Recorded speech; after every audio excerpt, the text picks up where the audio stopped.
Hello everyone, this is Coltimus Prime, and this is my first comic book review, inspired by ya boy Zach at Comics Matter, formerly Diversity in Comics. And I'm a big comic book fan. I've got hundreds of comics at home. And I just picked this one up. I'm actually in Las Vegas right now. I just picked this one up, Luke Skywalker, Age of Rebellion #1. Concept design variant. And yeah, he looks sweet on the cover, but he doesn't look like that on the inside. So I might CGC this one. These are all one-shots, Age of Rebellion. There's Jabba the Hutt, Darth Vader, Finn, Captain Phasma. Yeah, great. Jabba the Hutt looks cool. But I think they're all one-shots. They are villain ones as well, I believe. This one's written by Greg Pak, Chris Sprouse, Scott Koblish, Stefano Landini art. And this is Luke Skywalker, one of the biggest Star Wars characters ever.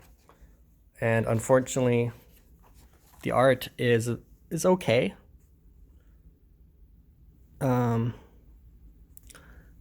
They're in the Outer Rim Imperial mining platform, so they're stealing some fuel from the Imperials. And this page is drawn very nicely. The main hero is doing something pretty heroic, but I'm not sure that's the face you'd be looking at. I mean, I would be drawing the face like greening your teeth or being really serious. This is way too easy, and he gets complimented. Oh, thanks to Skywalker. I heard the stories, but I never saw anyone swing a lightsaber like that. So we're emotionally validating Luke Skywalker. He has both his hands, so this must be a pretty early, maybe Empire Strikes Back around that time. And this is Darth Vader and the Emperor talking. Basically, they're just talking about Luke Skywalker, how they want to turn to the dark side. This is a one-shot, so you're not going to get a lot of stories in here. You've had time. He must be stronger than you anticipated, says the Emperor. He's full of tricks, but he's nothing compared to what he could be if he embraced the power of the dark side, says Darth Vader.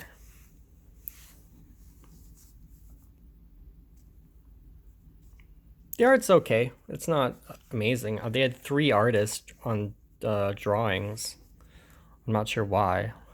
I mean, Luke Skywalker, this book needs a little better art. This is Star Wars, And then there's a scene. Okay, so the Emperor, they do like a vision, like the Emperor is trying to turn him to the dark side. And I think he implants this thought, but it's not done very well. That this is this didn't actually happen. Luke Skywalker says, no, their ship got exploded. And he's crying. Because I'm not sure tears look like that. Bodies in space. And then he lands on some planet and he's gonna pick fruit. You've got me now. And look at this. Yep. This is a Marvel comic.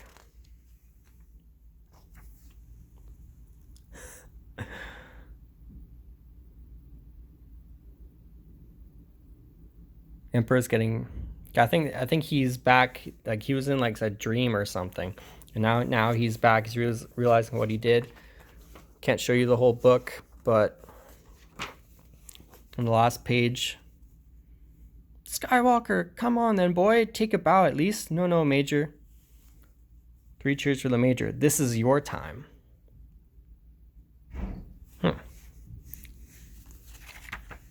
I want to show you this Stan's soapbox page.